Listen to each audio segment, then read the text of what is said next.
অতিরিক্ত মা ভক্ত ছেলেদের কখনো বিয়ে করতে হয়, আবার অতিরিক্ত ছেলে ভক্ত মায়েদের কখনোই ছেলেকে বিয়ে করানো উচিত না।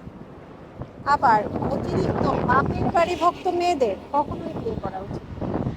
কেননা অতিরিক্ত বাপের বাড়ি ভক্ত মেয়েরা কখনো সংসারে সুখী হইতে পারে না। কেননা তারা নিজের সংসারকে প্রায়োরিটি না দিয়ে বাপের বাড়ির সংসারে বেশি প্রায়োরিটি দেয়। আবার অতিরিক্ত মা ভক্ত ছেলেরা হয় কি, মাকে খুশি করতে যে নিজের সংসারে অশান্তি করে।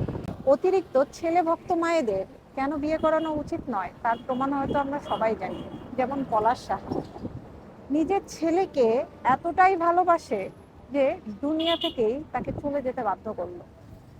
সত্যি কতটা মর্মান্তিক ঘটনা। প্রত্যেকটা শাশুড়ির উচিত যে তার ছেলের বউটাকে একটু ভালো রাখা।